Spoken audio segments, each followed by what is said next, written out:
नमस्कार प्यारे बच्चों, मैं राजेंद्र कुमार प्रजापति भूगोल की ऑनलाइन पाठशाला में आप सभी का हार्दिक अभिनंदन करता हूं। जैसा कि आप सबको पता है कि हम लोग 11वीं कक्षा के भौतिक भूगोल के मूल सिद्धांत नामक पुस्तक के अध्याय 6 भू आकृतिक प्रक्रियाएं, इसका हम लोग अध्ययन कर रहे हैं। ये अब तक के 2 लेक्चर इस अध्याय से आ चुके हैं और ये तीसरा और आखिरी लेक्चर है। तो हम लोग क्लास को प्रारंभ करें इससे पहले हम लोग एक नज़र डालते हैं इस अध्याय के उन टॉपिक्स पर जिस पर हम लोगों ने अब तक अध्ययन किया है। तो इसके पहले हम लोगों ने अभी इस 2 वीडियोज़ में अध्ययन किए हैं भू आकृतिक प्रक्रियाएँ, अंतर्जनित और बहिर्जनित प्रक्रियाएँ, अपक्षय और अपक्षय के प्रकार का अध्ययन किया है, बृहद संचलन और मंद संचलन, तीव्र संचलन, और इसके अलावा हमने भूस्खलन का अध्ययन किया है। अब आज हम लोग इस लेक्चर में जो अध्ययन करेंगे उसके मुख्य बिंदु निम्नलिखित हैं। अपरदन का अध्ययन करेंगे यहाँ पर, और उसके साथ साथ में हम लोग निक्षेपण यानी इरोजन एंड डिपोजिशन इनका अध्ययन करेंगे, और इसके अलावा हम लोग मृदा निर्माण सॉइल फॉर्मेशन का अध्ययन करेंगे और मृदा निर्माण की प्रक्रियाएं क्या हैं और मृदा निर्माण के कारक कौन से हैं, कौन कौन से ऐसे फैक्टर्स हैं जो मृदा निर्माण में भाग लेते हैं। पहला टॉपिक है हमारा अपरदन या इरोजन। इसकी हम लोग परिभाषा समझ लेते हैं। अपरदन किसे कहते हैं? गतिशील भू आकृतिक कारकों की सहायता से पृथ्वी के पदार्थों का निम्नीकरण और निम्नीकृत पदार्थों का परिवहन सम्मिलित रूप से अपरदन कहलाता है। ठीक है, इसे आप एक डायग्राम से समझ सकते हैं।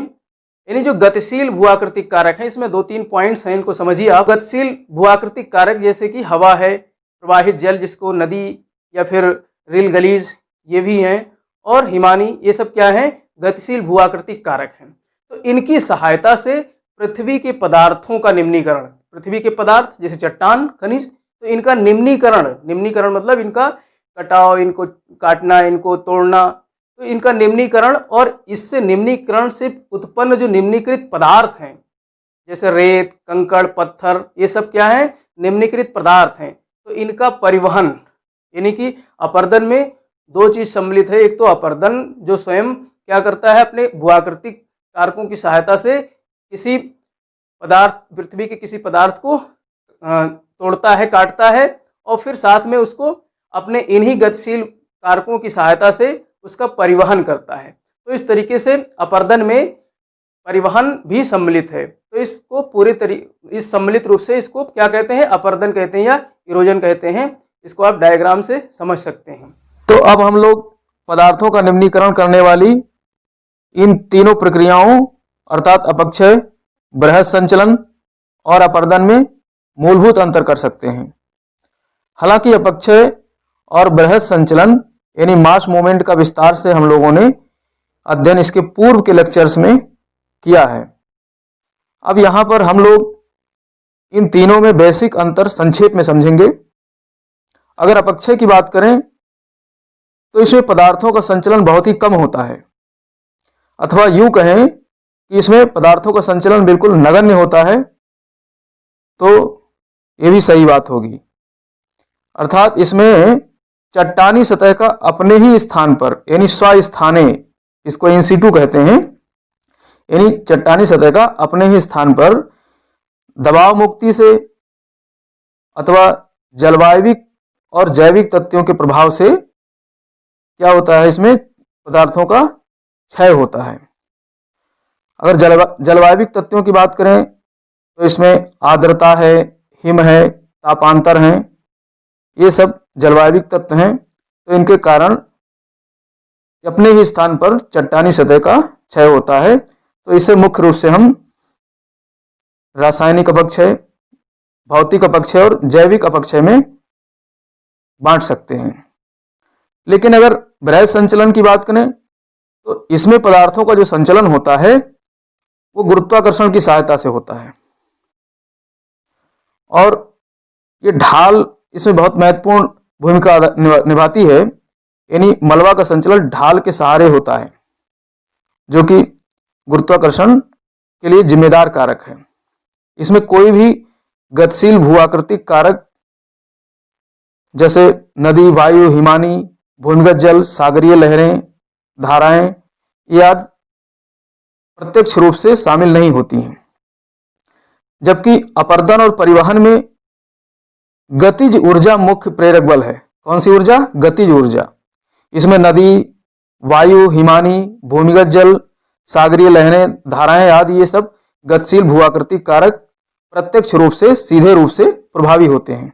अब यहाँ पर हमने जो अभी गतिशील भूआकृतिक कारकों के बारे में अभी देखा हमने परिभाषा में कि गतिशील भूआकृतिक कारक कौन कौन से हैं, तो यहाँ पर हम 5 कैटेगरी 5 श्रेणियों में इन गतिशील कारकों को मुख्य रूप से बांट सकते हैं। वैसे तो और भी कई हैं, लेकिन यहाँ पर हम 5 मुख्य श्रेणियों में इनको भूआकृतिक जो गतिशील हैं इन कारकों को डिवाइड कर सकते हैं, जिसमें पहला है हवा, दूसरा है प्रवाहित जल या प्रवाहशील जल। प्रवाहशील जल केवल नदी ही नहीं इसमें आएगा, नदी के अलावा जैसे नाले हैं या फिर मतलब प्राकृतिक नाले कह सकते हैं हम। तो अगर यहाँ चूँकि जो है छोटी छोटी नदियाँ भी हैं, छोटे छोटे जो है रेल्स हैं, गलीज हैं, भाई पर्वतीय क्षेत्रों से जहाँ स्रोत नदियों का शुरू होता है वहाँ पर नदी नहीं होती, वहाँ पर रेल गलीज बनती हैं, तो इस तरीके से प्रवाही जल में वो भी आ जाती हैं। और इसके अलावा हिमानी, ठीक है, और भूमिगत जल और समुद्री लहरें या तरंगें। तो इस तरीके से इन 5 कैटेगरी में हमने यहाँ पर इनको डिवाइड किया है, जिसमें जो ऊपर के 3 हैं हवा, प्रवाही जल या प्रवाहशील जल और हिमानी, ये तीनों जलवायविक दशाओं से नियंत्रित होते हैं, जलवायविक दशाओं से नियंत्रित होते हैं, क्लाइमेटिक कंडीशन इनको प्रभावित करती हैं। और ये तीनों जो हमारी पदार्थ की अवस्थाएं हैं, तरल और हवा यानी गैस और हिमानी, तरल, गैस और ठोस पदार्थ, जो हमारी पदार्थ की 3 अवस्थाएं हैं, तो उसका भी ये द्वैतक है। जैसे हवा है, हवा क्या है? गैस है, तो ये गैस का द्वैतक है। और प्रवाहशील जल ये तरल पदार्थ का द्वैतक है, और हिमानी जो है ठोस पदार्थ का द्वैतक है। तो इस तरीके से ये 3 मूल पदार्थ जो होते हैं, पदार्थ के जो 3 मूल आकार होते हैं, उन आकारों को ये वेरीफाई करते हैं, डिनोट करते हैं। कौन? हवा, प्रवाही जल और हिमानी। और बाकी की जो 2 हैं भूमिगत जल और समुद्री लहरें या तरंग। तो भूमिगत जल और समुद्री लहरें इनको जलवायविक दशाएं प्रभावित नहीं करती हैं डायरेक्टली। भूमिगत जल को प्रभावित करने के लिए जो है सतह की पारगम्यता जो है मुख्य कारक है, यानी सतह जहाँ पर चूनेदार सतह होगा या जहाँ पर पोरस सतह होगा, जहाँ पर पानी जो है फिल्टर करके नीचे चला जाता है, तो वहाँ पर भूमिगत जल की जो है उत्पत्ति होती है। और दूसरी तरफ जो समुद्री लहरें या तरंगे हैं, उसको क्या प्रभावित करती हैं?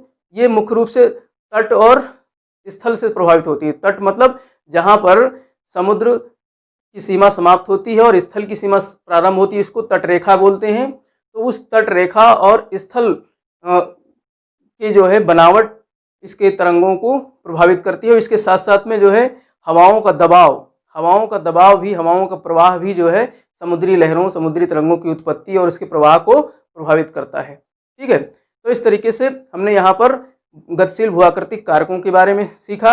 अब हम देख लेते हैं अपर्दन किस कार से जो है अपर्दन के अंदर क्या एनर्जी होती है और किस एनर्जी से वो कार्य करती है। तो अपर्दन के कार्य को पदार्थ की गतिज ऊर्जा यानी काइनेटिक एनर्जी प्रभावित करती है। अपर्दन के कार्य को पदार्थ की यानी जो पदार्थ है उसकी गतिज ऊर्जा काइनेटिक एनर्जी प्रभावित करती है। इसका फार्मूला क्या है? के ई मतलब काइनेटिक एनर्जी बराबर 1/2 mv²। यहाँ पर v क्या, m क्या है? मास है, मास मतलब द्रव्यमान, बृहत, और v फॉर वेलोसिटी यानी वेग। तो इस तरीके से ये जो है इसका फार्मूला है, अपर्दन के कार्य को पदार्थ की गतिज ऊर्जा प्रभावित करती है। जैसे कि उदाहरण स्वरूप हम देख लेते हैं, जो हिमानी का संचलन है, जो हिमनद का संचलन है, वो बहुत ही मंद होता है। हिमनद का संचलन बहुत मंद होता है, लेकिन उसका द्रव्यमान अधिक है, उसका मास अधिक होता है, तो इसलिए अपर्दन में वो बहुत प्रभावी कारक है, बहुत ज़्यादा प्रभावी कारक है हिमानी। लेकिन दूसरी तरफ वायु जो कि गैसीय रूप में होती है, ये कम प्रभावी है। अब हम लोग निक्षेपण देखेंगे। निक्षेपण यानी डिपोजिशन, इसके बारे में देखते हैं क्या है। भूआकृतिक कारकों द्वारा घर्षित पदार्थों यानी घर्षित पदार्थ जो अपर्दन द्वारा घर्षित हुए हैं, निम्नीकरण हुए हैं पदार्थ, जिसमें रेत है, कंकड़ है, पत्थर है, मिट्टी है, ये सब क्या है? घर्षित पदार्थ हैं। तो इनका किसी स्थान पर जमाव करना ही क्या कहलाता है? निक्षेपण कहलाता है। निक्षेपण क्या है? भूआकृतिक कारकों द्वारा घर्षित पदार्थों का किसी स्थान पर जमाव करना ही निक्षेपण कहलाता है। तो सबसे पहले जो है बड़े पदार्थों का निक्षेप होता है।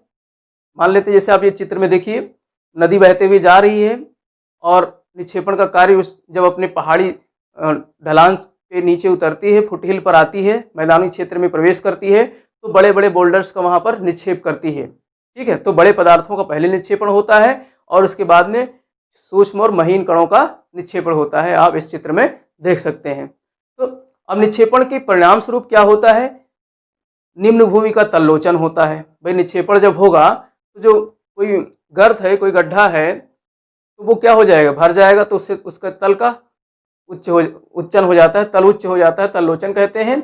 और अपर्दन में क्या होता है, दूसरी तरफ उच्च सतह का निम्नीकरण होता है। तो दोनों में विपरीत संबंध है, निक्षेपण और अपर्दन दोनों एक दूसरे के विरोधाभासी हैं।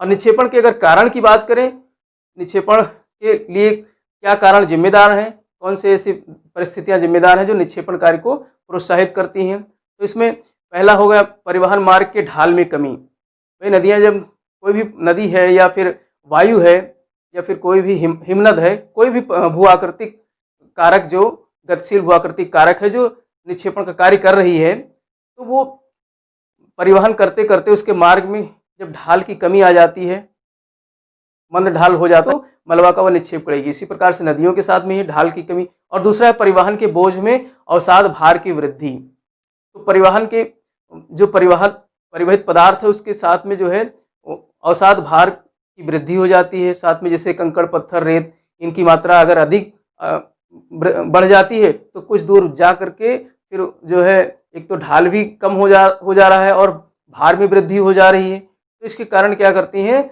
जो है मलबा का निक्षेपण करने लगती हैं, भू आकृतिक कारक जो है मलबा का वहाँ पर निक्षेपण करने लगती हैं। और तीसरा कारण है मार्ग में अवरोध आ जाना। किसी भी प्रकार का अवरोध आ जाए, जैसे मान ले हवा प्रवाहित हो रही रेगिस्तानी क्षेत्रों में, रेत को लेकर जा रही कंकड़ पत्थर को, तो पेड़ झाड़ी दीवार आदि जो है आ जाए तो उससे टकरा करके अपने मलबा का वहाँ पर वो निक्षेपण कर देती है। इसी प्रकार से नदी जो है अपनी घाटी में प्रवाहित होकर जा रही है और अचानक जो है बृहद संचलन हो जाए, मास मूवमेंट हो जाए, पहाड़ आकर के जो नदी घाटी में पूरा गिर जाए, तो उससे प्रवाह मार्ग क्या हो जाएगा, बाधित हो जाएगा, नदी मार्ग बाधित हो जाएगा। ठीक है। और चौथा कारण है गतिशील कारकों के वेग में धीरे धीरे कमी आती जाती है।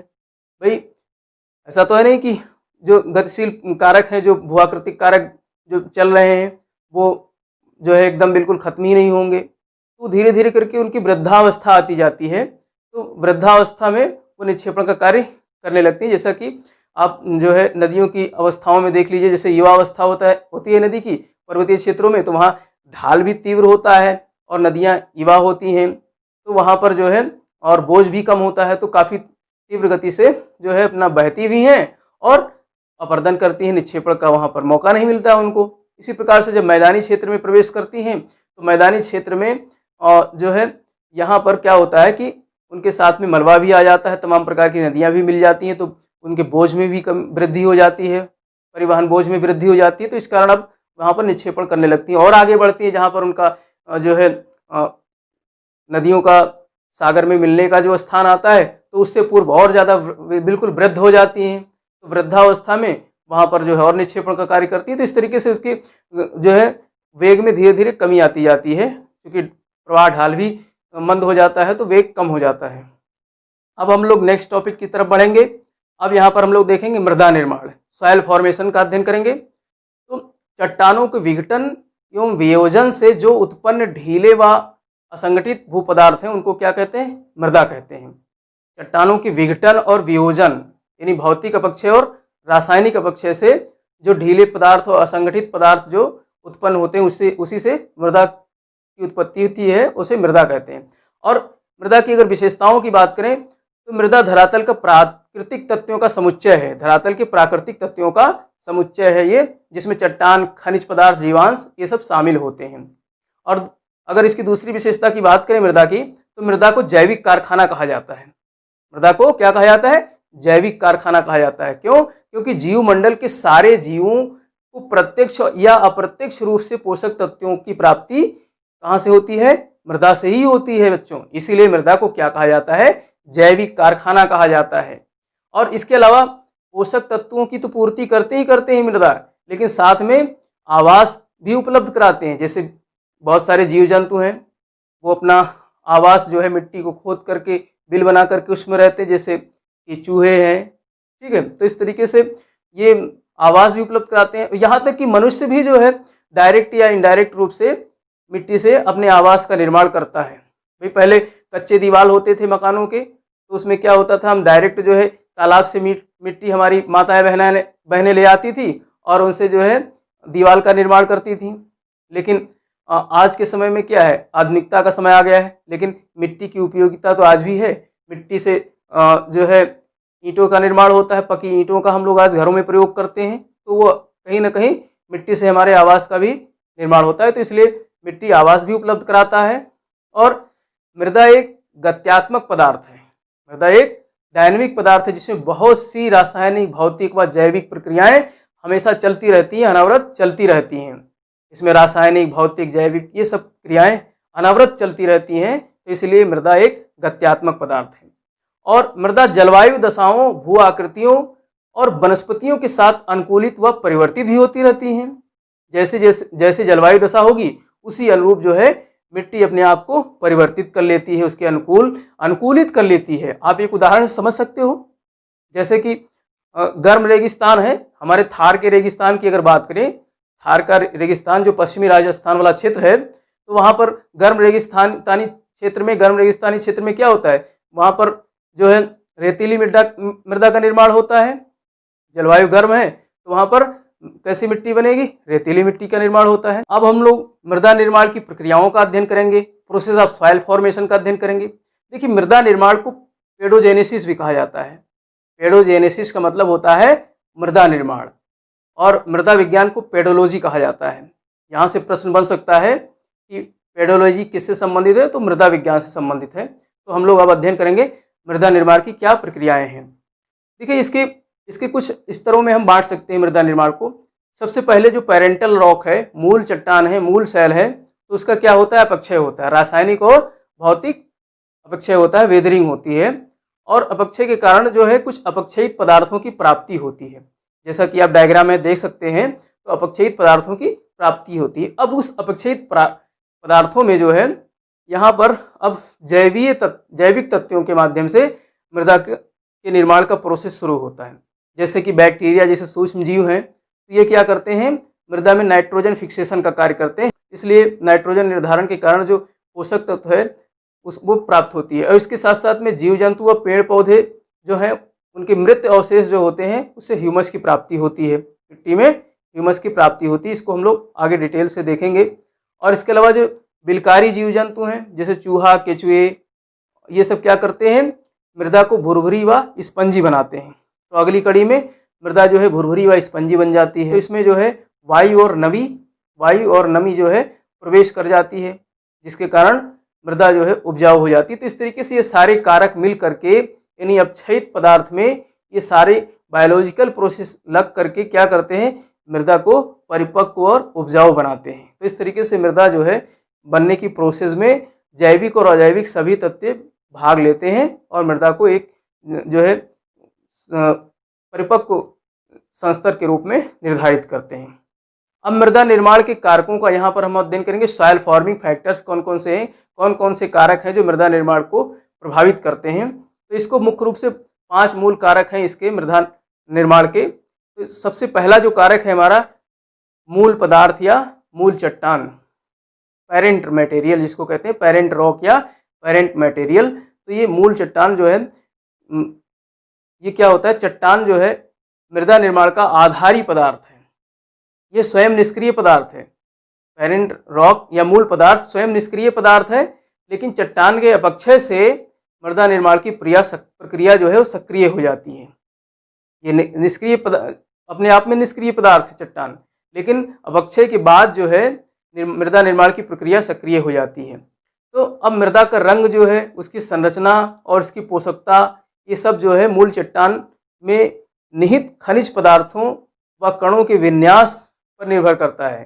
खनिज पदार्थ किस तरीके का है, मान लेते हैं जैसे कोई ज्वालामुखी उद्गार से आया हुआ लावा है, तो उसमें खनिज पदार्थ की अलग विशेषता होगी, उसके कणों के विन्यास में अलग विशेषता होगी। तो ये सब चीज़ें मिल करके मिट्टी के रंग को, मिट्टी की पोषकता को निर्धारित करते हैं। जैसे कि आप देख सकते हो जो बेसाल्ट लावा वाला क्षेत्र है, तो बेसाल्ट लावा वाले क्षेत्र में ब्लैक सॉइल का निर्माण होता है, काली मिट्टी का निर्माण होता है, और ये भारत की अधिक उपजाऊ मिट्टियों में से एक है काली मिट्टी। तो इसका निर्माण कैसे हुआ?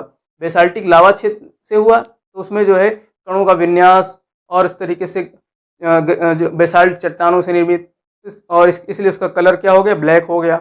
दूसरे कारक की अगर बात करें तो स्थलाकृति या उच्चावच है, टोपोग्राफी है। तो टोपोग्राफी भी जो एक निष्क्रिय कारक है, निष्क्रिय नियंत्रक कारक है, जो मृदा निर्माण में भाग लेता है। धरातल की सतह का ढाल मृदा निर्माण को प्रभावित करने वाला एक अन्य प्रमुख कारक है। भाई उच्चावच क्या है? सतह में ढाल होगी, तो ढाल भी जो है मृदा निर्माण को प्रभावित करता है। ये एक निष्क्रिय नियंत्रक कारक है। तीव्र ढालों पर मृदा की पतली परत का निर्माण होता है। जैसे जैसे ढाल जो है तीखा होगा और मृदा उस पर क्या होगी? हवा के साथ या प्रवाहित जल के साथ वो उसकी ऊपरी परत बह जाएगी, तो वहाँ पर पतली परत का निर्माण होता है। जबकि सपाट उच्च क्षेत्रों में, यानी पठारी क्षेत्र जो ऊंचे क्षेत्र हैं, सपाट है ऊपर से, तो वहाँ पर मोटी परत का निर्माण होता है मृदा के। और जो समतल क्षेत्र हैं, मैदानी क्षेत्र हैं, वहाँ पर चीका मिट्टी के मोटे परतों का निर्माण होता है। और अगर उसमें जैव पदार्थों का भी एकत्रण हो गया तो मृदा का रंग गहरा काला भूरा हो जाता है। और तीसरा कारक है जलवायु या क्लाइमेट। तो मृदा निर्माण में जलवायु एक बहुत ही महत्वपूर्ण घटक है। जलवायु जो है लंबी अवधि में मृदा निर्माण में जलवायु महत्वपूर्ण भूमिका निभाता है। काफ़ी लंबी समय तक जो है मृदा को परिपक्व बनाने में जलवायु की महत्वपूर्ण भूमिका होती है। भाई आप यहाँ देख सकते हो कि जलवायु इतना महत्वपूर्ण रोल अदा करता है मृदा निर्माण में कि एक ही जलवायु में अगर भिन्न भिन्न जनक सेल हैं, जनक पदार्थ हैं, पेरेंट रॉक हैं, अलग अलग पेरेंट रॉक हैं, लेकिन जलवायु कोई एक ही है, तो वहाँ पर मिट्टी का निर्माण एक ही जैसा होगा। जैसे कि हम देख सकते हैं थार का मरुस्थल है हमारे भारत में, तो थार के मरुस्थल में देखा है बच्चों बलुआ मिट्टी पाई जाती है, वहाँ पर बलुए मिट्टी का निर्माण हुआ है। और जबकि वहाँ पर दो प्रकार के पेरेंट रॉक हैं, एक बलुआ पत्थर और दूसरा ग्रेनाइट पत्थर। तो दोनों पत्थरों में जो मिट्टी बनी वो बलुई मिट्टी का निर्माण हुआ, क्योंकि वहाँ पर शुष्क जलवायु पाई जाती है। वहाँ की जलवायु कैसी है? शुष्क जलवायु है। तो शुष्क जलवायु के प्रभाव में आकर के वहाँ पर एक ही प्रकार की मिट्टी का निर्माण होता है। तो इस तरीके से जलवायु बहुत ही महत्वपूर्ण कारक है मृदा निर्माण में। चौथा कारक है जैविक क्रियाएं, बायोलॉजिकल एक्टिविटीज। बायोलॉजिकल एक्टिविटीज में हम लोग वनस्पतियों, बैक्टीरिया, जीव जंतु, मानव, इनका हम यहाँ पर अध्ययन करते हैं। ये सब जैविक क्रियाएं करते हैं जितने जीव जंतु हैं। जैसे वनस्पतियों की अगर बात करें तो घास है, झाड़ी है, वृक्ष हैं, तो इनके पत्ते और जड़ जो है सड़ जाते हैं, तो इससे ह्यूमस का निर्माण होता है, जिससे मिट्टी की उर्वरा शक्ति बढ़ती है। और अगर बैक्टीरियल कार्य की बात करें तो ठंडी जलवायु में इनकी धीमी वृद्धि के कारण वहाँ मृदा में ह्यूमस का एकत्रण होता रहता है। क्योंकि इनकी वृद्धि ठंडी जलवायु में किसकी, बैक्टीरिया की कम होती है, तो वहाँ ह्यूमस धीरे धीरे इकट्ठा होता रहता है। यही कारण है कि उप आर्कटिक और टुंड्रा जैसी ठंडी जलवायु वाले प्रदेशों में पीट के संस्तर का विकास होता है।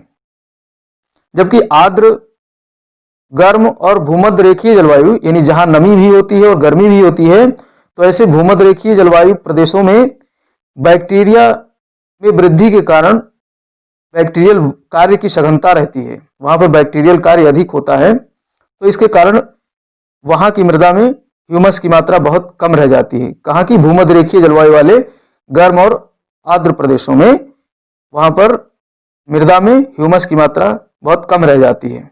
और इसके अलावा बैक्टीरिया और सूक्ष्म जीव जो मिट्टी में पाए जाने वाले सूक्ष्म जीव हैं और बैक्टीरिया हैं, ये गैसीय नाइट्रोजन को जो है प्राप्त करते हैं वायुमंडल से, और उसको पौधों की जड़ों में ले जा करके रासायनिक प्रक्रिया द्वारा फिक्स करते हैं, निर्धारण करते हैं। तो नाइट्रोजन का निर्धारण, यानी नाइट्रोजन फिक्सेशन भी यही बैक्टीरिया और सूक्ष्म जीव करते हैं। तो इसलिए जो लेगुनस पौधे हैं, लेगुनस पौधे में जैसे कि आपका जो मटर वगैरह हो गए, फलीदार पौधे हैं, तो इन सब जो है इनमें राइजोबियम जैसे बैक्टीरिया पाए जाते हैं और ये नाइट्रोजन का निर्धारण करते हैं। जीव जंतुओं की बात करें तो जो है चींटी हैं, चूहे हैं, दीमक, ये सब क्या करते हैं? मृदा में अपना आवास बनाते हैं। आवास बनाने के लिए मिट्टी को ऊपर नीचे करते हैं, और जिसके कारण मृदा में नमी और हवा पहुंचती है। तो यही कारण है कि इन कीटों को मृदा निर्माण का इंजीनियर कहा जाता है। यहाँ पर एक तथ्य और निकल कर सामने आता है, मृदा निर्माण का इंजीनियर किसे कहा जाता है बच्चों? तो इन कीटों को, जीव जंतुओं को मृदा निर्माण का इंजीनियर कहा जा सकता है। तो इस प्रकार, और मानव भी इसी प्रकार से कृषि और खनन जैसे कार्य करता है, मानवीय गतिविधियां करता है, जैविक गतिविधियां करता है, तो इसके कारण मृदा निर्माण प्रभावित होता है। पांचवा हमारा आखिरी कारक है कालावधि या टाइम। ये तीसरा नियंत्रक कारक है, तीसरा निष्क्रिय नियंत्रक कारक है। हमने 2 निष्क्रिय नियंत्रक कारक देखे थे, तो ये तीसरा निष्क्रिय नियंत्रक कारक है।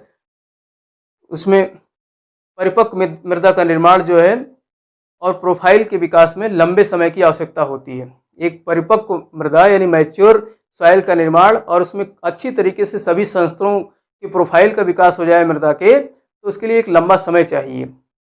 यहाँ हम देख सकते हैं कि जो बाढ़ से निक्षेपित मृदा है या फिर हिमानी से निक्षेपित टिल है, तो ये मृदाएं तरुण होती हैं, युवा होती हैं, इसमें संस्तर का अभाव रहता है। तो इस तरीके से हमने जो है यहाँ पर अपने मृदा निर्माण के साथ ही ये अध्याय जो हमारा भूआकृतिक प्रक्रियाएं हैं ये पूरा हो गया। तो अब हम लोग देख लेते हैं इस पूरे पाठ में जो तीनों खंड में हमारे लेक्चर थे, इनमें हमने क्या क्या चीज़ पढ़े, यहाँ पर हम पूरा समाहित करेंगे एक संक्षेप में। तो हमने पहले पढ़ा है भूआकृतिक प्रक्रियाएं, जिसमें हमने अंतर्जनित प्रक्रियाएं और बहिर्जनिक प्रक्रियाओं का अध्ययन किया। इसके अलावा अपक्षय, बृहद संचलन, भूस्खलन, अपर्दन, निक्षेपण, ये सब हमने अभी आज वाले लेक्चर में पढ़ा है। मृदा निर्माण की प्रक्रियाएं, मृदा निर्माण के कारक। तो इस तरीके से ये पूरा हमारा आज पाठ जो है इसी आखिरी वीडियो खंड के साथ, तीसरे खंड के साथ ही ये खत्म हो जाता है। अब इसमें कुछ हम गृह कार्य प्रश्न के माध्यम से करेंगे। तो बच्चों ये प्रश्न है, इनको नोट कर लीजिए। तो पहला प्रश्न है, पेडोलॉजी संबंधित है। पहला ऑप्शन है जलवायु विज्ञान, मृदा विज्ञान, और सी है इतिहास, और डी ऑप्शन है पक्षी विज्ञान। बहुविकल्पीय में दूसरा प्रश्न है, अपर्दन का कौन सा कारक जलवायविक दशाओं से नियंत्रित नहीं होता है? तो पहला कारक है हवा, दूसरा नदी, तीसरा हिमानी, और चौथा ऑप्शन है आपका भूमिगत जल। तीसरा प्रश्न जो कि 30 शब्दों में लिखना है, क्या मृदा निर्माण में अपक्षय एक आवश्यक अनिवार्यता है? इसे 30 शब्दों में करिए। और चौथा प्रश्न, आखिरी प्रश्न 150 शब्दों का है, इसे आपको करना है, मृदा निर्माण के कारकों पर प्रकाश डालिए। तो इसी के साथ ये अध्याय हमारा आज पूर्ण होता है। आप लोग पढ़ते रहिए, मस्त रहिए। इसी के साथ जय हिंद, जय भारत।